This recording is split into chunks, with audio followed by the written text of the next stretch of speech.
Baik, bismillahirrahmanirrahim. Eee, Teman-teman yang saya banggakan, alhamdulillah kita bisa ya berkuliah ya pada hari ini dan memang ini adalah arsip perkuliahan saya untuk antum yang semester, materi kuliah Islamisasi Ilmu Pengetahuan. Nah, apa yang ingin kita bicarakan di sini adalah, bagaimana sih sebenarnya Islamisasi Ilmu Pengetahuan itu dari sisi teorinya, atau siapa saja ya katakanlah pencetus teorinya, atau tokoh-tokoh terkait itu. Nah, kita mulai dari apa sebenarnya Islamisasi itu, kan? Nah, jadi ada beberapa tokoh ya, kita ambil sampel, bukan sampel sih, kita ambil tokoh yang mencetuskan, di antaranya adalah Syed Muhammad Naqib Alatas. Ini seorang Malaysia ya, kelahiran Bogor 1930 berapa gitu.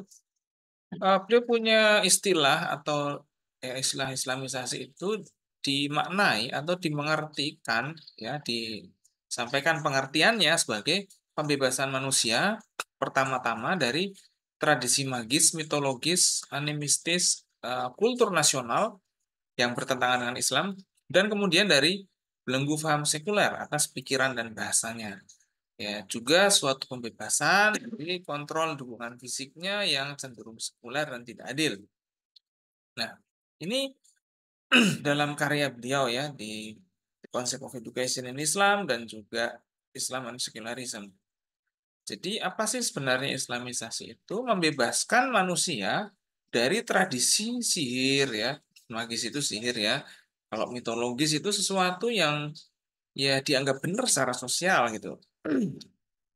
Ya, di misalnya ya di tempat kita sih ada semacam mitos kalau misalnya akan menikah harus hari ini apa hari apa itu juga termasuk mitos juga karena sebenarnya semua hari bisa baik kan gitu kan ya semua hari bisa baik dan semua bisa terjadi musibah juga karena nggak ada di kalender kan musibah itu mestinya gitu animistis tentu saja ya artinya animistis itu dari animisme gitu ya atau dari kata anime atau anima itu artinya jiwa banyak ada anime. Ya anime itu seperti gambar tapi seolah-olah punya jiwa kan gitu ya. Nah, juga kultur nasional. Ya, jadi nation di sini adalah kebangsaan. Jadi kebangsaan tertentu itu punya kultur tertentu, ya kan? Bahkan bangsa Arab pra-Islam punya kultur yang berbeda. Punya kultur misalnya mengubur anak hidup-hidup. Lah, itu kultur pada masa itu orang Arab pra-Islam. Ketika Islam datang, tentu saja kegiatan mengubur anak hidup-hidup itu ya dilarang kan gitu kan. Karena itu bertentangan dengan Islam. Tapi kultur-kultur nasional atau suku bangsa yang tidak bertentangan dengan Islam tetap bisa dilestarikan. Ya, contohnya kita di Jawa ada ketika Lebaran kita membuat ketupat. Nah, itu adalah kultur yang tidak bertentangan dengan Islam. Kalau ketupat isinya makanan yang haram ya tentu saja dilarang. Tapi makanannya yang dilarang, bukan ketupatnya.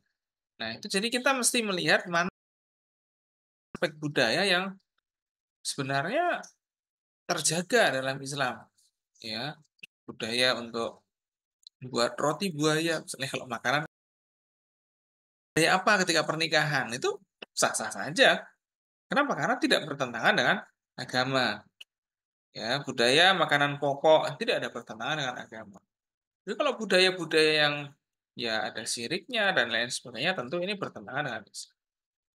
Dan juga paham sekuler ya. Paham sekuler itu paham yang memisahkan antara kepentingan dunia dan akhirat. Padahal yang namanya kepentingan dunia tidak terlepas dari kepentingan hari kemudian. Kita di sini belajar dan mungkin juga ada yang bekerja orang tuanya bekerja itu bukan untuk mengejar dunia, tapi sebenarnya mengejar akhirat. Dengan bekerja yang baik, bekerja yang halal, maka rezekinya halal, maka kehidupannya baik, ya kan? Tidak penuh gejolak dan musibah karena memang makanan-makanan yang halal itu yang dihasilkan dari rezeki yang halal dia cenderung tidak bergejolak ya kan ya sering bergejolak tuh bagaimana ya ya ada masalah-masalah entah masalah sosial masalah apa ya jadi itulah kenapa dari zaman dahulu hingga sekarang itu ya banyak orang yang Ya, para ulama itu selalu menekankan agar mencari, rezeki yang halal. Nah, itu contohnya. Atau mencari ilmu dengan cara yang halal pula. Ya, misalnya bersopan santunnya terhadap, guru dan lain sebagainya. Itu juga termasuk mencari ilmu dengan cara yang halal. Ya, menyampaikan dari mana dapatnya ilmunya dan lain sebagainya. Itu adalah cara-cara yang tepat dan adab-adab yang paling baik dalam, eee, cari ilmu dan lain sebagainya. Dalam berkehidupan juga gitu. Kita semangat mencari dunia itu sebenarnya karena untuk akhirat. Kita semangat belajar untuk akhirat, supaya hidup kita tidak nyusahin orang, ya kan? Kita tidak belajar, hanya senang-senang saja, ya ketika kita tua nanti ya menyusahkan orang lain karena kita tidak mengusahakan sesuatu. Nah, itu bisa terjadi seperti itu dan seringnya terjadi seperti itu. Jadi itu seperti rumus sosial yang bisa kita lihat. Ya itulah bahwa dalam Islam memang pemisahan. Ya, sehingga memisahkan yang itu atau terlalu keduniaan dan lain sebagainya, yang penting kaya, itu juga tidak tepat. Karena kalau yang penting kaya, masih ada lagi hal yang lain yang tidak bisa diselesaikan dengan uang dan lain sebagainya. Itu kita harus paham soal itu, ya. Jadi bukan berarti kita tidak tidak apa, kita melarang mencari uang, tidak. Melarang antum bekerja enggak, tapi prioritas antum sekarang adalah untuk belajar. Ada nanti waktunya untuk prioritas yang lain dan lain sebagainya. Tapi panduan-panduannya atau rambu-rambunya dalam mencari nafkah, dalam kehidupan itu harus kita pegang dengan baik. Karena ya itu tadi seperti yang saya sampaikan, ya. Nah, ada lagi tokoh Islamisasi yaitu Ismail Raji Al-Faruqi ya tentu saja.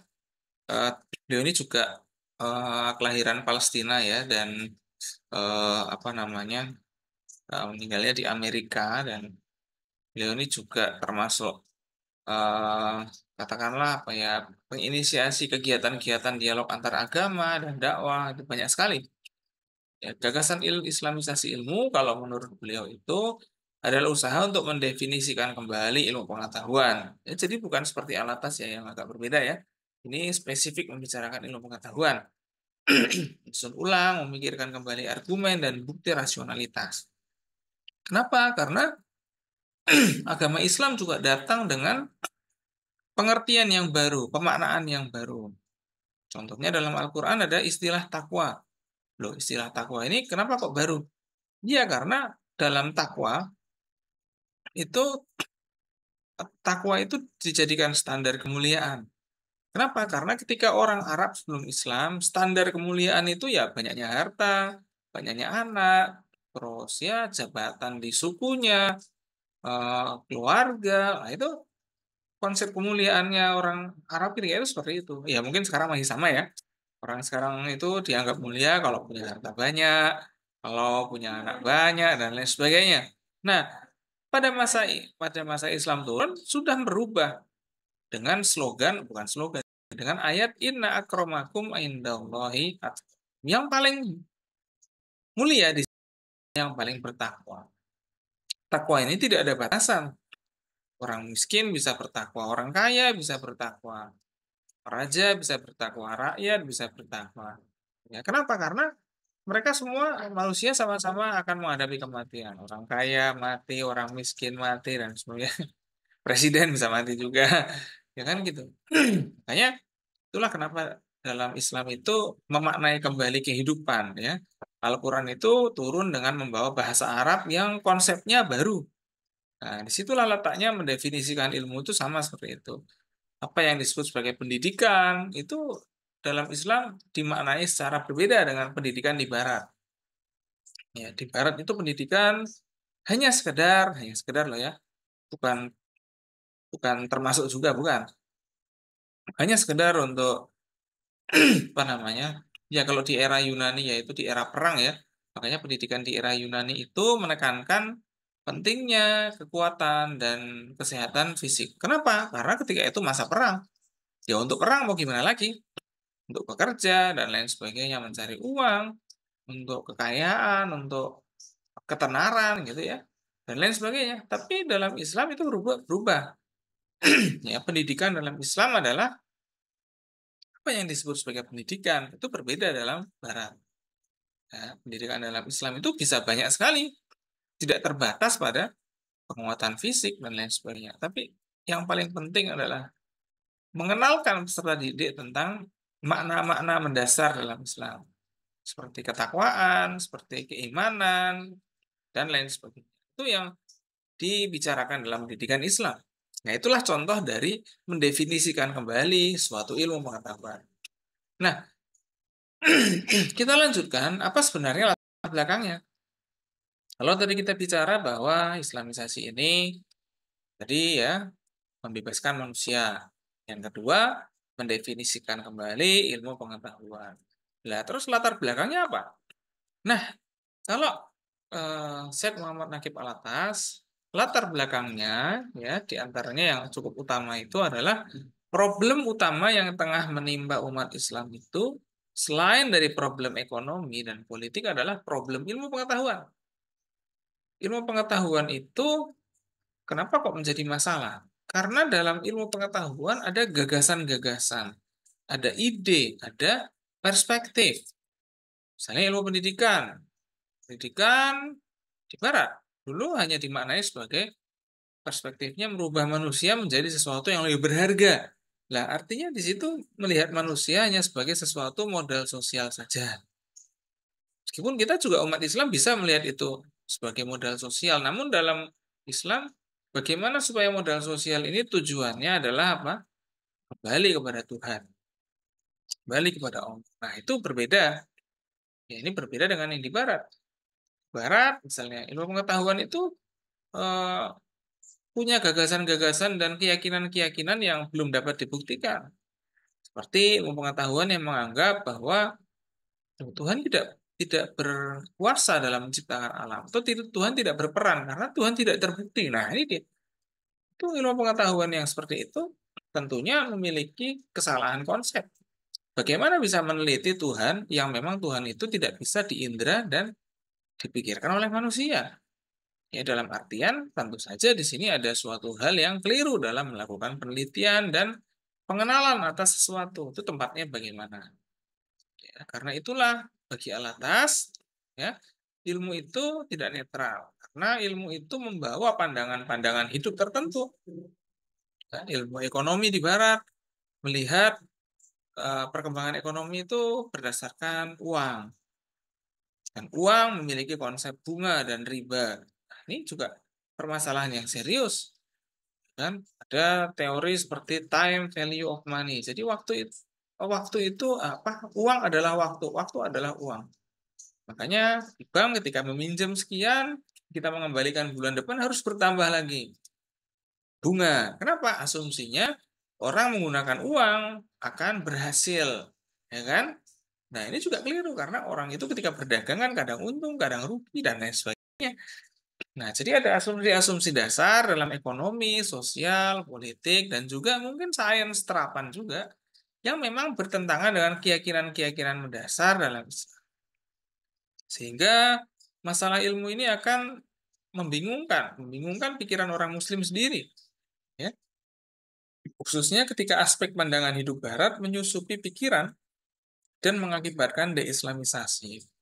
Nah, jadi ini yang dilihat alatas adalah secara filosofis umat Islam ini bukan kurang jumlah, bukan kurang sumber daya juga bukan, tapi karena ilmu pengetahuan yang ya dimiliki terus dipelajari dan tersebar di masyarakat Islam, masyarakat Muslim itu memiliki apa ya, memiliki ide-ide yang mengandung ide-ide yang membingungkan pikiran orang sendiri, kan? Sehingga konsistensi menjadi seorang Muslim itu tidak dipahami dengan baik, sehingga mengakibatkan kegagalan dalam kehidupan bersosialisasi maupun yang lainnya. Ya, bukan berarti nanti gagal itu terus mati, itu bukan. Tapi contohnya kita melihat zaman sekarang.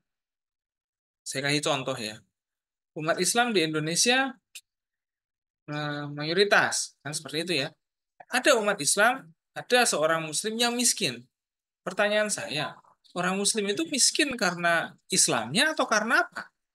Nah, itu kan menarik. Jadi bukan karena Islamnya, ada situasi sosial. Nah, situasi sosial itu terbentuk oleh kebijakan makro atau apa ya, selain kebijakan makro ya manusia itu sendiri yang berpikir dan memilih kan gitu kan. Jadi ada dua hal yang menarik di sini, baik manusianya sendiri maupun kebijakan makronya juga dalam hal ini adalah kebijakan publik atau pemerintah.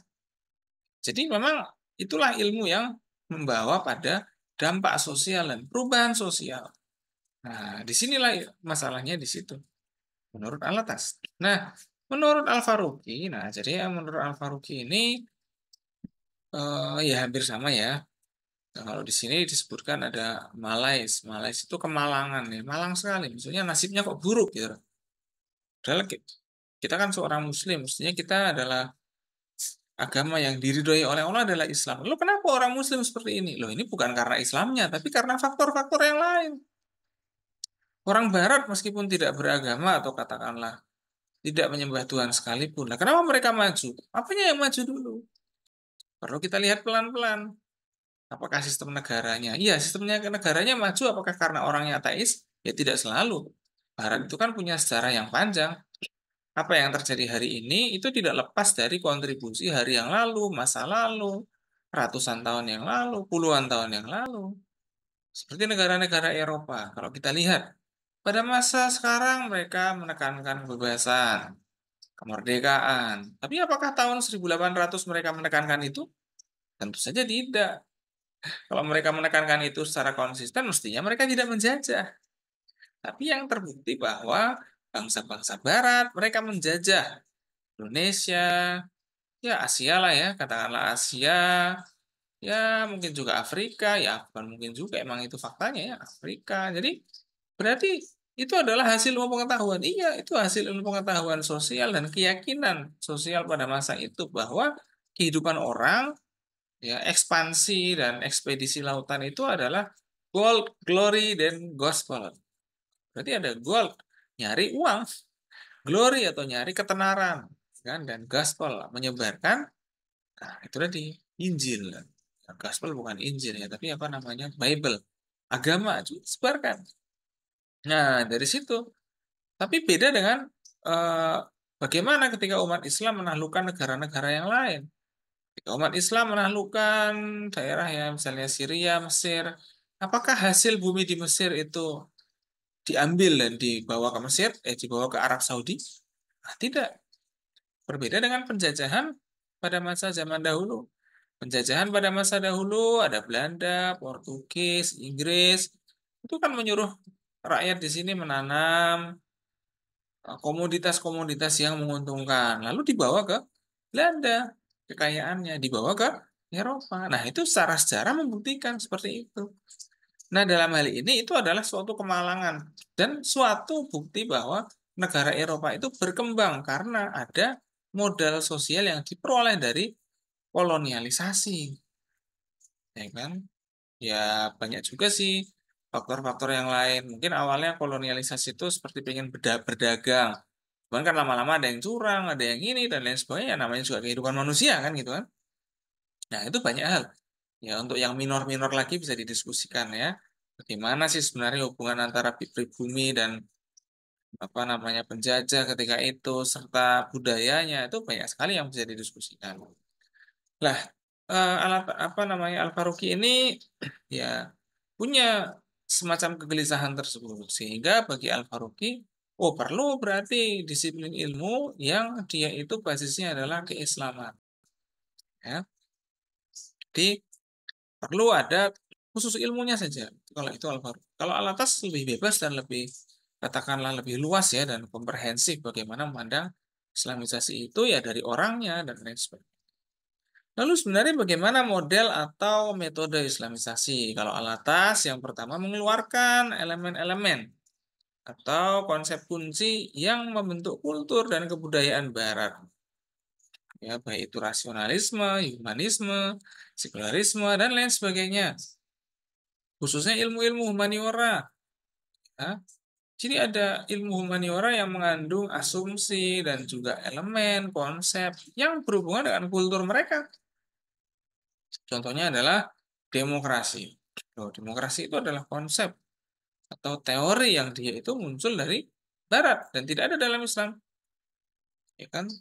Tapi bagaimana kita sekarang menggunakan demokrasi? Ya sudah, akhirnya bagaimana lagi? Itulah yang disebut sebagai Al-Faruqi adalah kondisi umat yang malang. Jadi kita bukan menggunakan demokrasi terus dosa ya. Gimana lagi kita sudah lahir dan memegang itu. Artinya ada dahulu orang yang mengabulkan. Itulah yang mungkin bertanggung jawab. Nah, dan lain sebagainya. Jadi kita memang sedang dalam kondisi yang katakanlah tidak merdeka ya, tidak merdeka tapi bukan secara fisik, tapi secara hal-hal yang sifatnya adalah konsep ketertinggalan ilmu pengetahuan dan juga ekonomi politik itu dampak berikutnya. Awalnya adalah pada era pengetahuan saja. Nah, selain bidang ilmu sosial, Alatas juga menekankan bahwa ilmu humaniora itu juga memiliki selain apa ilmu alam atau ilmu fisika ya terapan lah ya ilmu-ilmu terapan itu juga memiliki aspek di mana dia perlu ditinjau karena dalam ilmu alam itu ada asumsi-asumsi atau teori-teori yang dia itu tidak berhubungan atau tidak pernah terbukti atau belum pernah dibuktikan seperti manusia itu adalah termasuk hasil evolusi loh ini juga sulit dibuktikan karena manusia berbeda dengan monyet kan berbeda dengan primata dan juga jenis-jenis yang lainnya.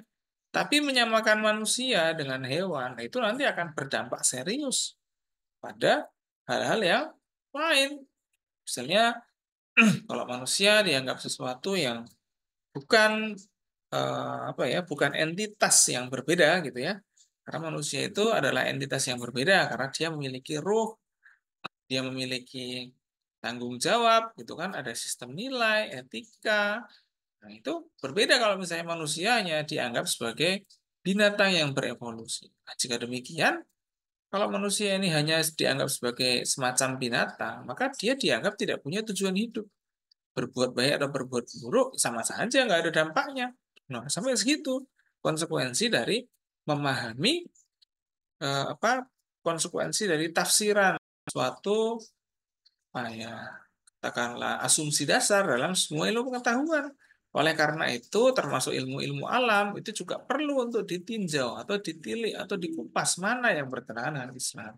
Barulah elemen-elemennya ya dikeluarkan atau diganti, diisi dengan makna-makna atau pengetahuan dalam Islam.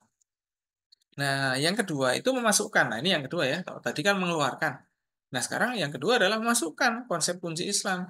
Konsep kuncinya apa saja? Yaitu tentang din, manusia, ilmu, ya kan, keadilan dan amal itu adalah konsep-konsep yang dia itu berhubungan dengan manusia dan tujuan hidupnya. Ya, manusia punya tujuan yaitu apa? Beribadah. Manusia punya ciri-ciri yaitu apa? Memiliki pengetahuan, kan?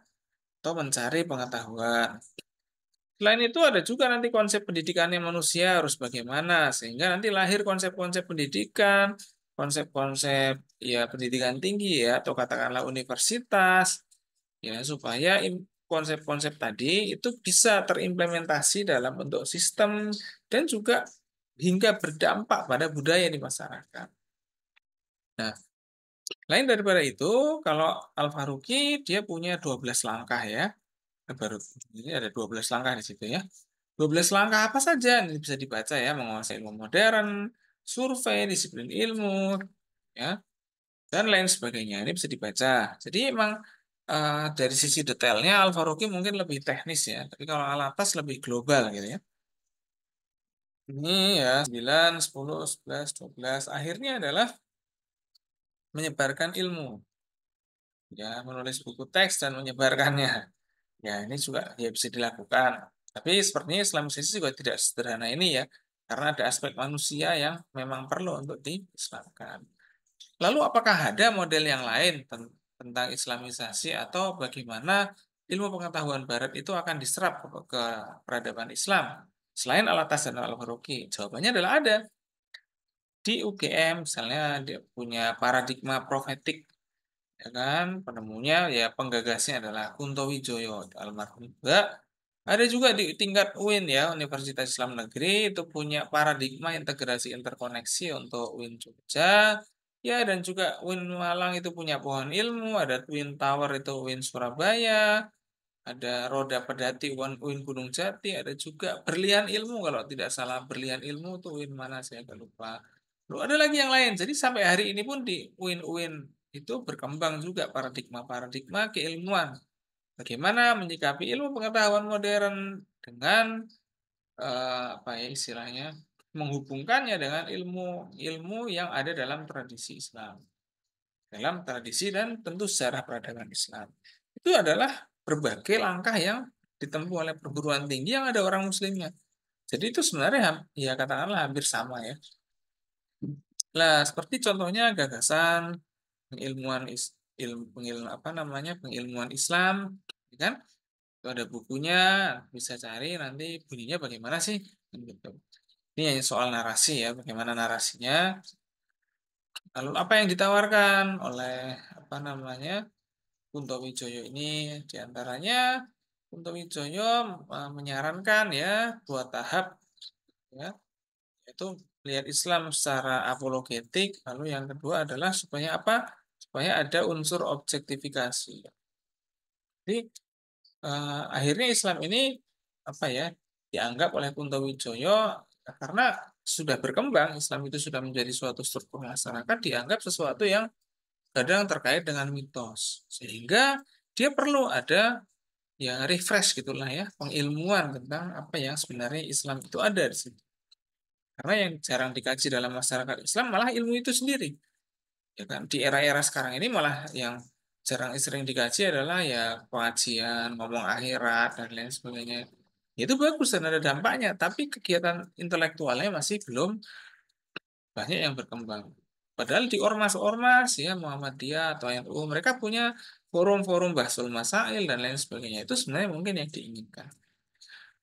Lalu di sini ada Prof. Amin Abdullah dengan gagasan integrasi interkoneksi di situ ya. Nah, beliau juga punya ide tentang itu bahwa ilmu pengetahuan itu dasarnya adalah iman juga. Lalu beliau membuat suatu spider web ya, nanti bisa dicari di website itu apa sih sebenarnya spider web itu jaring-jaring laba-laba. Bahwa satu ilmu akan terkait dengan yang lainnya. Nah, yang pertanyaan selanjutnya adalah mengapa ilmu perlu diislamisasi? Ya, karena ilmu itu dianggap netral.